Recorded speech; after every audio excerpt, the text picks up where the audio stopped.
ওই বৃদ্ধা মাসিমা যাকে আমরা রেস্কিউ করেছিলাম ওনাকে আজ রিলিজ করা হচ্ছে। রাজ, তুমি ওনার পেমেন্ট করে দিয়েছো? আরে বাবা, আমাকে বলবে তো। এই তো শুনলে, বলো তো যে ওনার ছেলে নাকি ওনাকে এইভাবে রাস্তায় রেখে চলে গেছেন। উনি এখন কোথায় যাবেন? সেটা তো ঠিক, কিন্তু মানে আমি এইসব একদম ভাবিনি। আসলে শ্রী, আমি তোমাকে নিয়ে এত ব্যস্ত ছিলাম যে এই সময় মাথায় আসে। সবটা বুঝতে পারছি রাজ, তুমি কেন এগুলো ভাবলে না বলো তো? তোমার ভাবা উচিত ছিল উনি কোথায় যাবেন, কিভাবে থাকবেন, সবটা ভাবা উচিত ছিল। কিন্তু শ্রী, এই ব্যাপারে আমরা কি করতে পারি? হ্যাঁ, করতে পারি রাজ, অনেক কিছু করতে পারি। দাঁড়া দাঁড়া দাঁড়া, হসপিটালে যেতে হবে এক্ষুনি। একবার হসপিটালে নিয়ে চল আমাকে। একদম না শ্রী, শ্রী পাগলামো করো না, মা কিন্তু মেনে নেবে না। এসব তুমি কি বলছো রাজ? মাথা খারাপ হয়ে গেছে তোমার? একজন অসহায় অসুস্থ বৃদ্ধা মহিলা, আমরা এতটা দায়িত্ব জ্ঞানহীন হতে পারি না রাজ।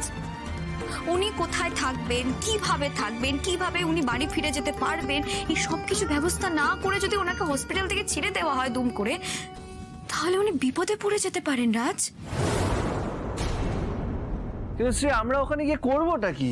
মানে আমাদের যা কর্তব্য ছিল সেটা তো আমরা পালন করলাম। না রাজ, সমস্ত কর্তব্য এখানে শেষ হয়ে যায় না। একজন মানুষকে তার সুস্থ স্বাভাবিক জীবনে ফিরিয়ে দিতে হবে।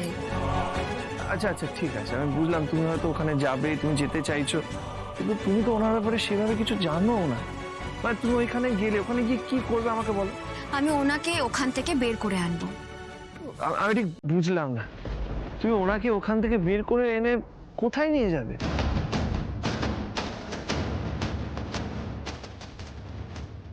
রাজ, এক কাজ করো, লাভলিকে না আমাদের সঙ্গে যেতে বলো। মানে? আরে বাবা, যা বলছি সেটা করো না।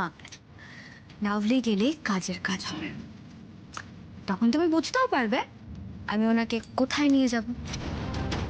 আচ্ছা ঠিক আছে, যাও, তুমি যখন ভেবেই নিয়েছো তুমি যাবে, মানে এরপর তো আমি তোমাকে আর আটকাতে পারবো না। চলো।